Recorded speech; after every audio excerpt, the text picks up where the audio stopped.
Hello, I'm Danny Baker. And I'm Danny Kelly. And allow us to take you by the muddy boots and lead you into the almost magical world of giant killers. The ups, the downs, the cliches, peculiarities and particulars of soccer's own little landmines. The thing is, you don't even like giant killers, do you? No, I don't like giant killers. I think they're jumped-up little nuisances, snapping away at the heels of their betters. And yet somehow you manage to support Millwall. I see. Radford again. Oh, what a goal! What a goal! The fruit and veg man always scores. Comes to Johnson, and he touches it in! Horrible state of cold dressing rooms. Simmons and Reedy. If you want to go and win the FA Cup, if you can't beat a non-league team at home, then you don't deserve to win it. Rains and a goal! Kumas. Oh, yes!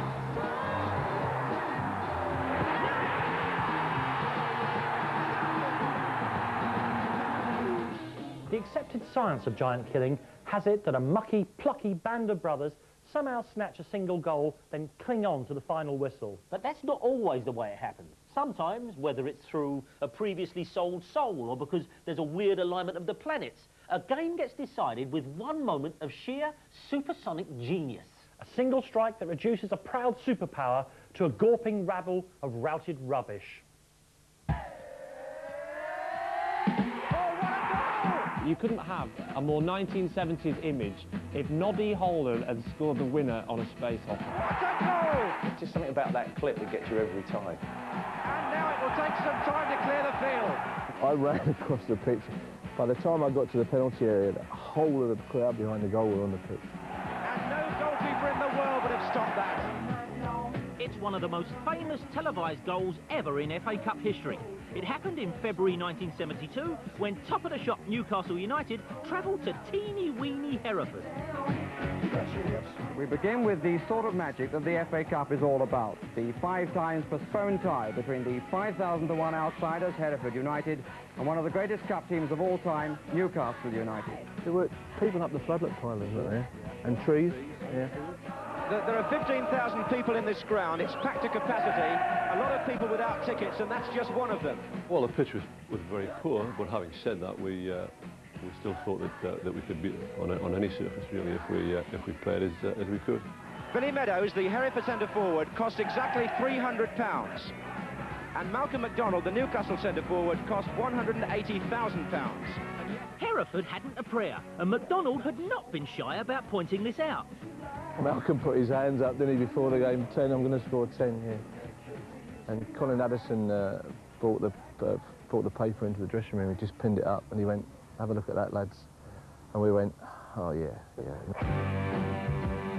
So, when the mighty Supermac opened the scoring, everything appeared just as it should be.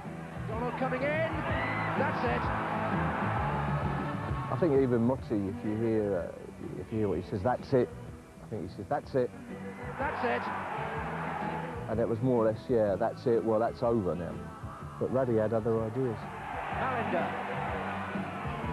Meadows heading it on. If ever a historian wanted to show what it was like to live in the 1970s, he would just have to show the 10-second clip of Ronnie Radford's equaliser. Tremendous spirit in this Hereford side. They're not giving this up by any means. Everybody is caked from head to toe in mud. Radford. Ronnie hit that screamer from 40, 50 yards. And every time I see it, I keep thinking, I'm going to go over the bar, but it keeps going in the net. Now Tudor's gone down for Newcastle. The whole thing was fantastic. Radford again. Oh, what a goal! I was no more than 10 yards from him when he hit the ball. It was just unbelievable. Radford, the scorer! We just like as one, took off and grabbed him. And the crowd are invading the pitch. I would have loved to have been commentating on the Hereford-Newcastle game, just so I could have gone, Radford! Oh, it's an equaliser and the dirty children! Look at them run! Close your eyes, think about it. Ronnie Radford's wearing a parka. Ricky George is wearing a parka. I was just sat, led on the grass. It was brilliant. And he said, "Oh, fantastic goal." And looking over me was this policeman. And he said, "Yes, it was a fantastic goal." And they'd get off the pitch. So step forward, Sir Ricky George, and in a flash it's Magpies to humble pie. Everybody can tell you who hit the screamer, but probably not many people realise that it was Ricky who actually hit the winner. Tyler. George. It flew into the far corner. It flew in. Somebody said it bobbled in. No, it's me. Ricky George has done it! I don't enjoy seeing it, but you know, it's something that eventually you come to terms with. It's all over, they've done it! Hereford have done it! Well, what a cup tie! What can you say? Apart from my marriage and the birth of my kids, it's the greatest thing that ever happened in my life. Radford again. Oh, what a goal! What a goal! The crowd are invading the pitch. Thomas, and it's over the goalkeeper's head. Mistake. The goal by Thomas Lyons. Magic goal by Mickey Thomas. Now, Mickey Thomas is famous for a number of things, not least a prison stretch for forging his very own banknotes. Hooray! But Mickey has currency as a hero too. Witness his cocky contribution against league champions Arsenal in 1992. To go there and get that goal and have that that last big moment in the sun after we've been such a great player over the years for about 50 clubs was great. It was great to see. I was getting on in years, and I came from Stoke City the year before, so Wrexham was the club that came in for me, and it was local, and it suited me and it suited the football club. Mickey, you don't seem to be finding the game too hard. I suppose years of looking after yourself in the right way, is it? Yeah, obviously, I mean, I've got a bad reputation, I think, outside football, but I mean, no, I do look after my body, and you know, it's proved that I'm still playing today, days, really. Arsenal's visit to the racecourse will generate enough profit to pay half a year's wages for Wrexham's assorted babes and veterans. But could they spring the surprise of the day? That's always something I think as the big team you're aware of, but just make sure it doesn't happen to you. That's what George Graham used to say. He used to say, there's going to be a shock today, just make sure it's not us. We actually played quite well. I scored first half. We were playing well. Oh, he's run outside Sartori. Now, surely, yes! Alan Smith saves Arsenal's blushes. You only scored one goal, and that one goal deficit, you've always got a chance. Arsenal weren't that bothered when Wrexham won a free kick, even as, like George Cole in an old St Trinian's film, Tricky Mickey bowled on up to have a sniff. I put the free kick down, I was going to get a pass off, I think it was Wayne Phillips on the right-hand side of me, and I thought, no, let's not waste any time, I'm just going to whack this. It's Thomas who takes it. Oh, what a goal, Mickey Thomas! It's Thomas who takes it. Oh, what a goal, Mickey Thomas! It's Thomas who takes it. Oh, what a goal, Mickey Thomas! It was a wonder goal for me, but it put us right back in the game and definitely unsettled Arsenal on the day. He's done it! The magic little man at the venerable age of 37 has produced a sensational goal.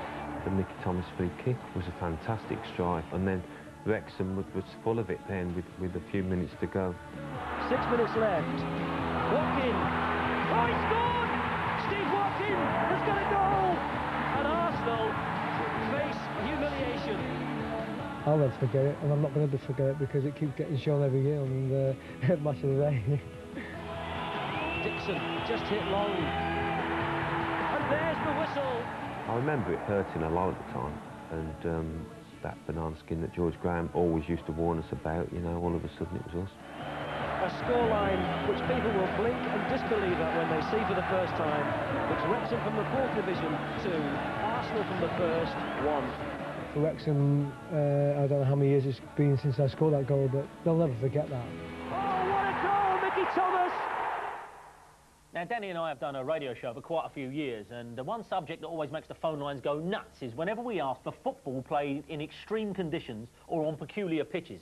For example, there was those South American drug runners who'd marked out the pitch in lines of actual cocaine. And there was a bloke who played football halfway up a volcano and would kick the ball over the lip of the volcano just to watch it explode. And I myself had played on a pitch in which a river ran across the penalty area. Of course you did, river right through it. But you don't have to live in Lilliput or halfway up a volcano to find these extreme conditions. In fact, the 3rd round of the FA Cup is just about as close as this world ever comes to the 7 levels of Hades.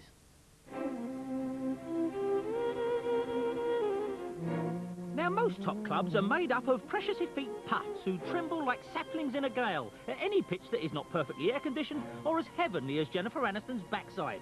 In their time, even windy old Manchester City have whinged on about wicked winter. In 1979, City were drawn away at Shrewsbury Town. and unfortunately it was chosen as the BBC Match of the Day.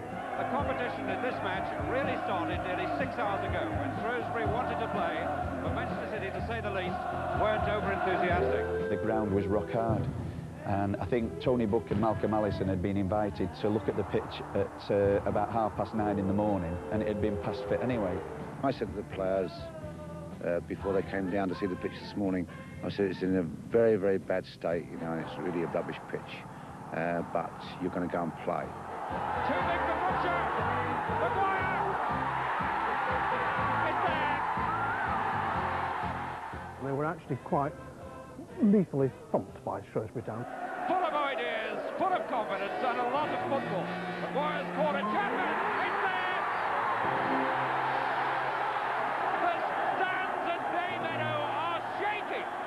It's almost as if an earthquake has taken place in Shrewsbury. So we lost in 1979 2-0 in the fourth round. There it is! Shrewsbury win, and the crowd already on the pitch. And when it came along in 1980 and City were drawn against Halifax, we all thought, oh no, here we go again.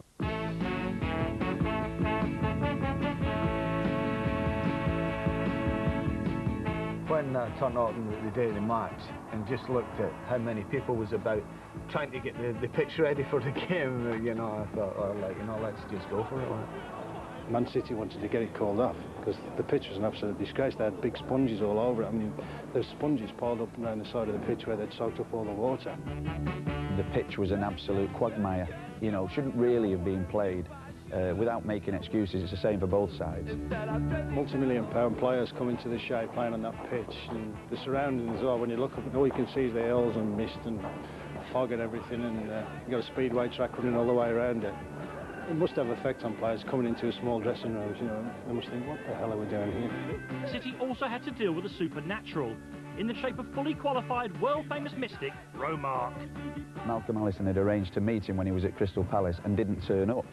So Romark then put a curse on Big Mal and said, you will never win an FA Cup tie again. The way we looked at it, it was our cup final, and like, you know, let's just go out and enjoy it, like, you know.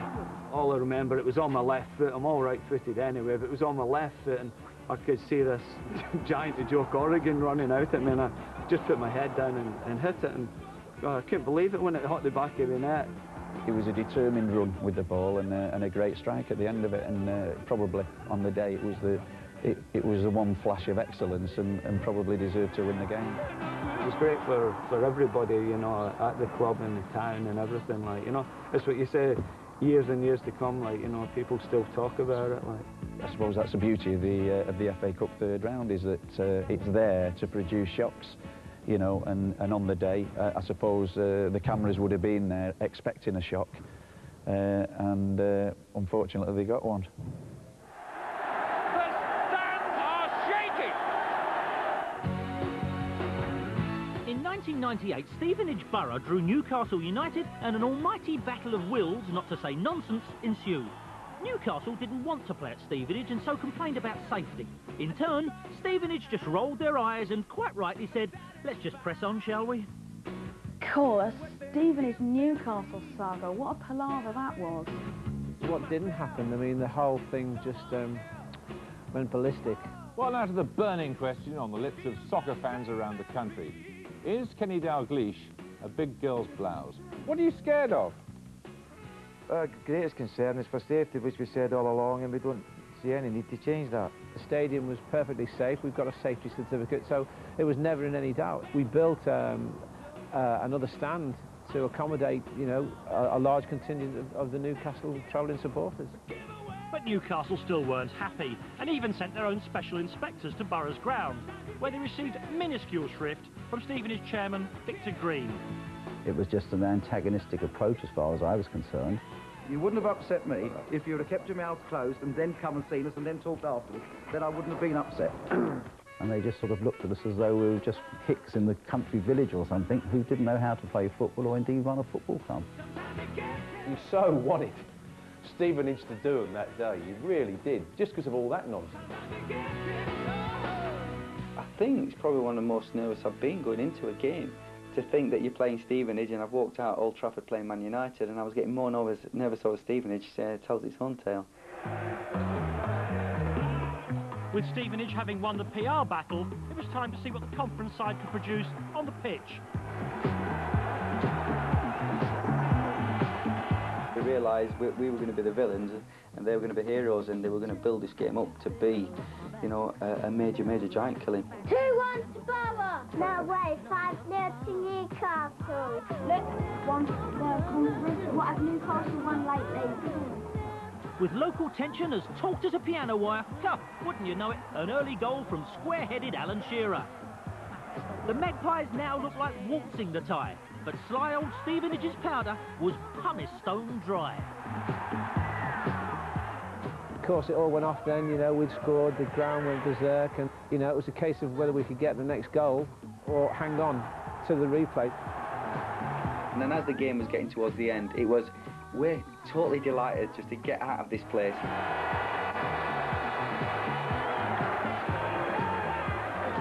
We wanted the best of both worlds. We wanted to play Newcastle United at St James's. The players wanted that, really, in truth of the matter. But, you know, we managed to hold on. So, big fat payday at St James's Park ahoy. But if one man was ever likely to deny the trebles all round, it was square-headed Alan Shearer. And he duly obliged with a grim double. However, one young Geordie hadn't read the script. How could he? They don't have scripts for football matches. You're thinking of films. Anyway, into the fray comes Newcastle fan Paul Thompson. So I said, hey, come on, son, you're on. I just couldn't believe it. I didn't think I was going to get on. He ran on the pitch, and the first thing he did, he whacked Stuart Pearce. It was a bit of a late tackle by myself. I didn't mean it. At that point, I looked up, and there was just a couple of fists coming towards my face.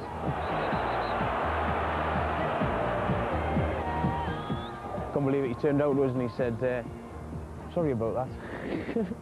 I says, you want to be? I says, I want your shirt for that. And Psycho was as good as his word. A fabulous memento, and of course, instant internet heirloom. So, that's where I got it. You know, that's why I think it was worth it.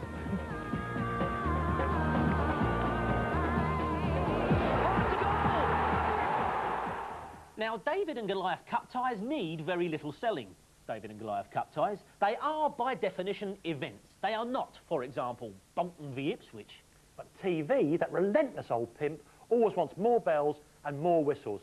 So cue the eccentrics. Now, it can be the tea lady, it can be your celebrity fan. Thank you. It's usually a richest-to-rags old pros out there, but chief amongst these colour pieces will always be the Little League eccentric manager. Now, managers, by and large, anyway, are puffed-up, self-regarding ninnies, by and large. But add into this mix some colourful, amusing character trait, and mister, you've got yourself a TV piece. Right, do the bang! Do the now! Do the why! Do the D!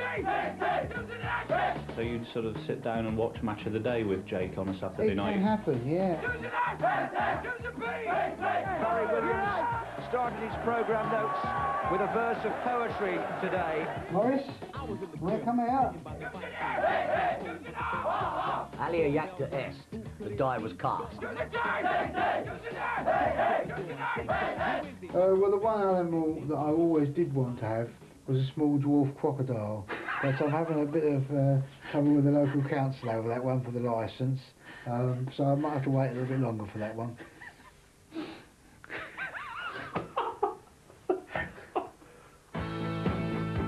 In 1978, an ex-army officer was about to put the town of Blyth smack on the map. Virtually unknown outside the northeast of England, Blyth coach Jackie Marks had built up a swashbuckling squad with a strong team spirit, based on a rarefied recipe for cup success. Jackie was the king motivator. He just, he had his bit of speed oil in his pocket. Speed oil was the whiskey. It was a bottle of whiskey. It started off with a little bottle of whiskey, and then it were gallons of bottles of whiskey. Just a little nip, not drink it, just swallow it around your mouth, spit it out, and of course I used to drink it. We had this silly song which we changed the words, but it was Zippity Doo-Dah. We're all hoping for a win today, and the uncles are coming our way. Mark spurred his team of milkmen and debt collectors right through the qualifiers and way on up to the fourth round proper. where, quite frankly, they made Stoke look silly in their very own Victoria ground.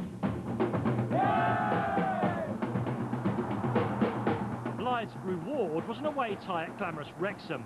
What an old bag Lady Luck can be at times, eh? Blyth Spartans started their cup run back in September as 200,000 to 1 outsiders. Well, we went down to Wrexham, and there must have been about a -5 frost through the night, and the pitch was, it was like concrete. It was a bad back pass actually from their full back. I saw him lining up to give the goalkeeper the ball back, so I sort of run in anticipation. Luckily enough he did pass back, and I put it through the goalkeeper's legs, which was quite nice. Johnson turns to the delighted Blyth supporters. The fruit and veg man always scores the goal, doesn't he? I thought we were going to go to Wembley. I was positive we were going to Wembley. There was no doubt about that. Leading 1-0 well into injury time, the Spartans were about to learn that no matter how glorious the moment, it is universally in the genes of tin pot referees to drag all things down to their own dreary levels. Enter Mr. Alf Gray. The referee obviously just played what he saw, but I think really it was a travesty of justice.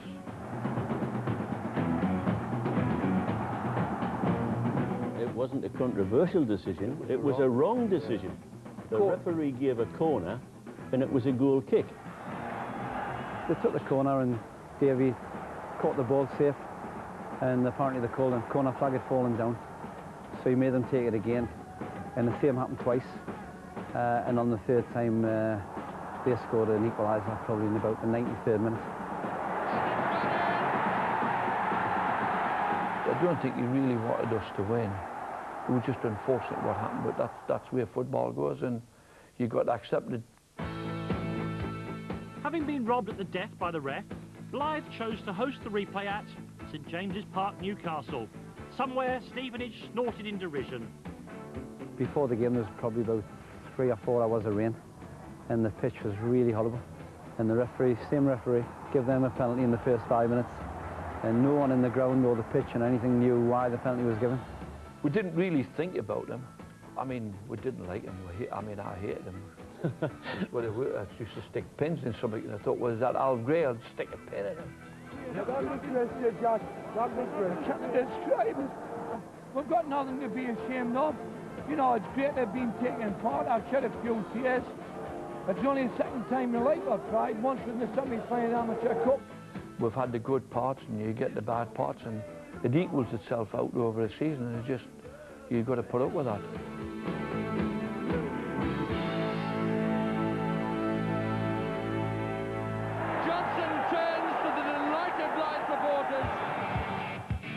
Winning the '87 FA Cup was the greatest day in Coventry City's history. Of course it was. But 2 years later, their hubris was dented by Sutton United's poetry-quoting, frankly pipe-smoking boss Barry Williams and a squad rightly known as the quiet pride of suburbia. Barry's an English teacher by trade, and he didn't get the sick as a parrot comments and that type of stuff, and he gave a different dimension which the media latched onto. Sutton's manager Barry Williams quotes Kipling in tomorrow's programme. It ain't the individual, nor the army as a whole. It's the everlasting teamwork of every blooming soul. I think they made more of it than... I mean, I never spouted Shakespeare to them. I would shout, and it has been known that I could use the language of the dressing room the same as anybody else, really. Sutton United welcomed by a capacity 8,000 crowd. It's a big day for the GM Vauxhall Conference Club. I don't score a lot of goals. I've played 800 games, and I think I've got 40-odd goals, so it's hardly prolific. In the 6-yard box waiting. First goal, down to the pipe and the poetry. And Golly, and Rains, and a goal! I remember standing in the crowd, went absolutely wild. And Tony Rains, the left back, is the hero of Sutton. What will Coventry do about that? This is Bennett, and now Sedgley, and Phillips has made a run from left back, and there's danger here for... It was probably my fault that they scored. I let Phillips go. And Phillips has put Coventry City level. I thought, oh my goodness me, it could well be the floodgates. But they sort of girded themselves, and they performed magnificently well. Sutton winger Matthew Hannon's sister Kelly was watching from the stands. So let's face it, some top-level swanking was always on the cards. just remember thinking, oh, don't miss.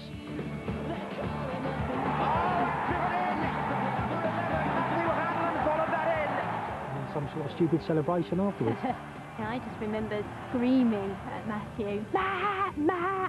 desperate just to say, well done, you know, you've done brilliant, this is so fantastic. And when he came over, you know, again, all I could do was cry all over him, poor Matthew. And even days afterwards, I'd walk into a pub or something and somebody say, oh, there's that girl that was on the TV crying. And, oh, I shall never live that down ever, I don't think. And Barry Williams, who quotes Shakespeare and quotes Kipling, well, tomorrow morning, if it stays like this, the papers will be quoting the Sutton manager. Alia Jacta est, the die was cast. Tremendous cup tie atmosphere. And there it is!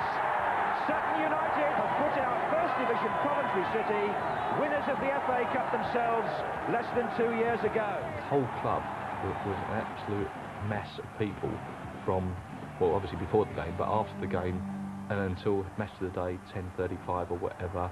And the piece they'd done, there was a piece at the end. There must have been 200 people packed in the club, and it was silent, just for that one bit. You'll be a man, my son. That, and it was fantastic.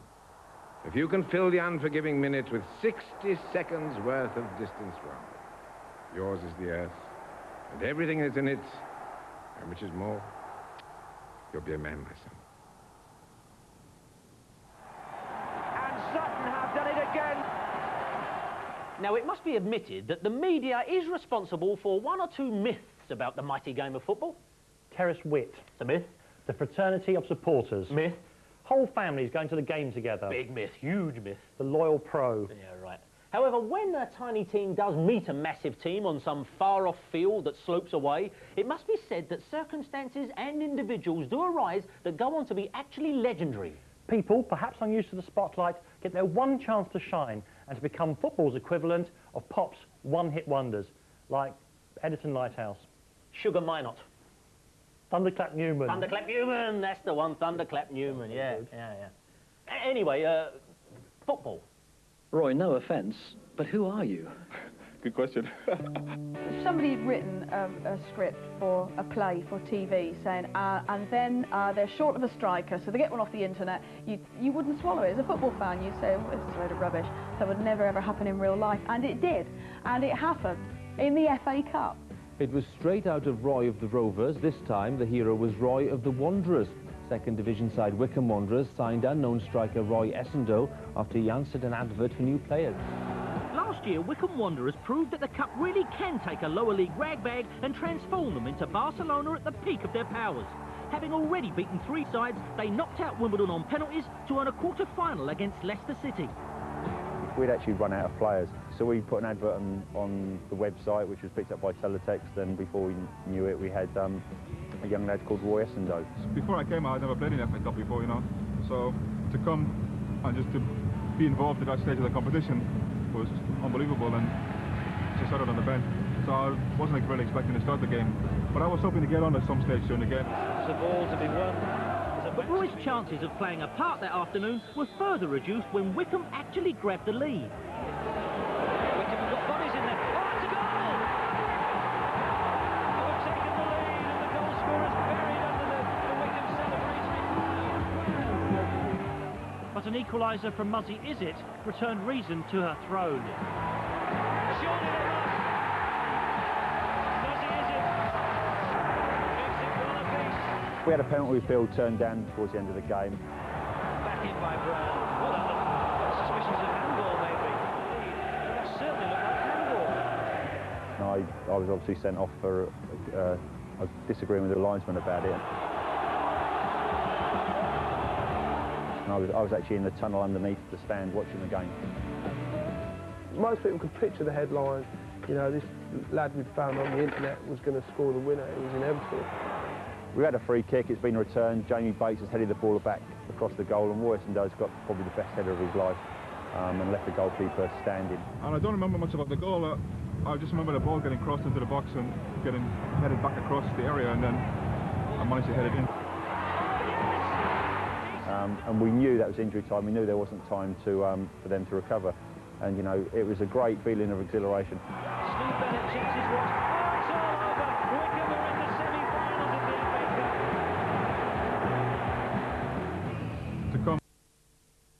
be involved at that stage of the competition was unbelievable, and to actually win the game and score the winning goal, you know, it's stuff you dream about. Roy Essendo was a classic example of a guy that, as we all know, couldn't get a game, saw them sort of help wanted on the internet, and off Roy went and got a game and scored that goal. And the FA Cup is full of players like that. For one magic day, they were fantastic.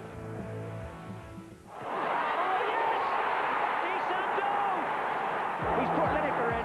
Can the England captain finish? The Cup may make stars of certain players, but it can be a humbling experience for some already established names. Ah, Gary Lineker. Let's see what you know of the giant killing. Let us see what can be gleaned from an examination of Harlow Town's 1980 tie against Gary's proud, some say too proud, Leicester City. Now here's Lineker. 1-1. Jock Wallace was the manager then, and he scared me to death, Jock. He was the most frightening bloke you could ever meet. And on the morning that we travelled there, I actually took ill. And I remember him reading out the team for that game against Harlow, and I was on it. I thought, do I tell him? Do I tell him I'm ill? Or do I just try and play? And I tried to play, and that was a stupid decision, but I was only 19 years. It's non-league Harlow who brought glory to this corner of Essex on their windswept graveyard of a pitch, surely the only one in the world which is overlooked by a ski slope. And facing young Gary that bubbling January night will be factory worker and top Harlow defender, Quick Vic Clark. I don't remember you at all, Vic. I mean, you couldn't have been that big when I played against you. That's all I'm saying. I wish you were. I might have actually got a kick. So I was actually playing on the wing then, which was lucky for you. Otherwise, we'd have probably won 2 or 3. Yeah, but my pace was frightening at the time. Yeah, that's why I went to the wing. You know, frighteningly slow. And then when our chance came, which was I think halfway through the first half, the ball got to John McKenzie and he managed to get the touch that took it over the line. It was probably my best game against Leicester at Harlow. You know, I had a really good game. So that was the best moment of your career? I think so, yeah. I think it would have to be. I wasn't very well. I shouldn't have played. Tonsillitis and good excuse. I may have played for, you know, some of the biggest clubs, you know, Barcelona and Tottenham and Everton and the biggest of all, Leicester, but, you know, I will always remember my little trip to Harlow for all the wrong reasons. And they have done it! We're approaching the end of this examination now, and some of you may have noticed we had to dumb down a couple of bits in order to try and explain the theory of giant killing to the uninitiated. Yeah, I'm sure you had absolutely no problem at all spotting the dumber parts of this programme. But it doesn't matter now. We've frightened away all the casual viewers, leaving just us, the connoisseurs. Those who could easily answer the question, what are the greatest giant killing moments of all time? Absolutely. So, plump up a cushion, aficionados. Here we go. And those abed may one day think themselves accursed and hold their manhood cheap that they slept... Yada. We've established all of that. You're a football person, now talking to pure football people. Cut to the big stuff. You're right. Upon my signal, unleash hell. Leeds are playing for Southampton. It's the under... 30 years ago, Leeds United were among the best in Europe. No, not like now. Manager Don Revie had assembled a side with a fearsome reputation, who regularly hammered teams and they'd toyed with them like Jennifer Aniston with a room full of squaddies. Turning it on. Oh, look at that! It's almost true. Get up! So, when the Yorkshire Giants drew 4th Division Colchester United in 1971, patronisingly laughing down one sleeve at the prospect became a national epidemic. Colchester, managed by Dick Graham, were nicknamed Graham's granddads. It was soccer irony at its most keenly realised. Sure your bone, get it together. Veteran former England striker Ray Crawford was as close as they came to boasting a threat. Get up, get on up, get up, get on up.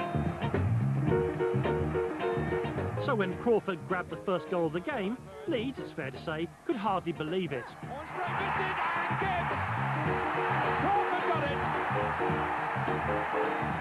Before kick-off, Crawford had reminded the world about his record against Leeds. People laughed, the press went mad.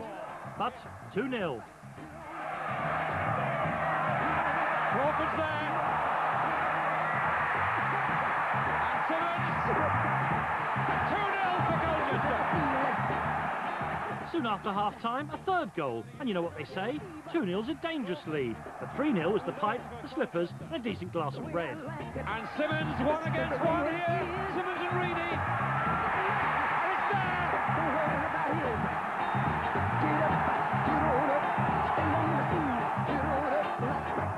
Yes, Leeds, just to add some edge, hit back with 2 late goals.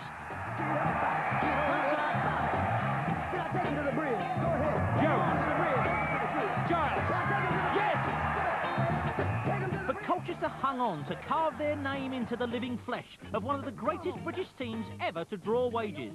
Hail, Dick, Slayham, Graham. That's the goal. A decade later, and it was the turn of cup holders Manchester United to suffer. Hear that? Call everyone into the room. Man United are about to get stuffed. Typically crammed full of talent, Ron Atkinson's side were as puffed up as any United team before or since.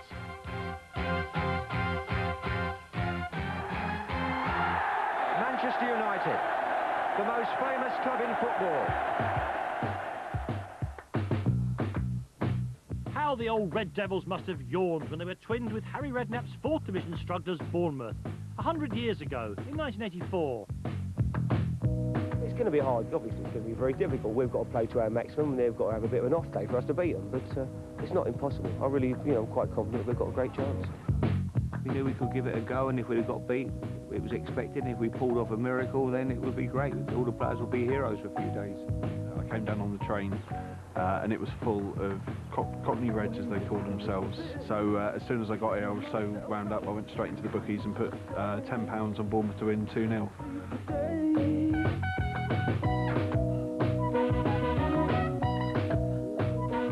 Never at any stage come under real pressure. It was amazing. We weren't the greatest side in the world, but it's a good sense that there was a real game on here today, and that we had every chance of winning the match. I was quite surprised how well we were playing. It's their biggest game of the season. It's their biggest game for years. You're going to get shut down quickly. They're going to try and put you under pressure, and that's exactly what they did. Stayed at no score for quite a while. We couldn't create a chance. We couldn't capitalise and stick one in the back of the net. And you always know they're going to get a couple of chances, and that's exactly what happened. I thought maybe it's too early. Oh well, we've got in front, and Milton Graham scored for us, and I thought, well, they'll come back strong for sure. You had enough quality players and enough international players to really get a result there, but unfortunately for us it wasn't our day, and it was Bournemouth's day. You've got to hold your hands up. I actually just remember Thompson's ball hitting the back of the net, and the fans just raised up in this end here, and just couldn't believe it, really. It was just unbelievable. Got 2 goals in quick succession, and really there's no way back then. Their tails were up. It was game over. They never really had any chances to come back in the game. He honestly and truthfully deserved to win that game. A feather the size of the space shuttle in his cap, Harry, perhaps understandably, had trouble keeping things completely in perspective. It's got to be the greatest day of my life, and I'm sure the greatest day in the lives of all the players. It was. I don't know about that, Ed. You do tend to say some things at the time, but it was a great day in my football life, that's for sure. I think I've had better days outside of football, probably, but it was a terrific day, So aye, that's your lot. Thank you very much indeed for watching. I think we delivered everything we promised we would. By way of a finish, why should the money men own football? Why should it be taken away from us, the very people who made the game? So what I've done is written down quite a few teams on pieces of paper here. Ladies and gentlemen, the phantom draw for the FA Cup. Dan, would you pull the first team out? Say good night. All right, good night. And the first one is my own beloved Tottenham Hotspur. We'll play home draw. Southend United.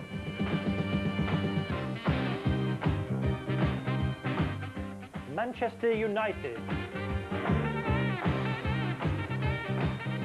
We'll play Millwall.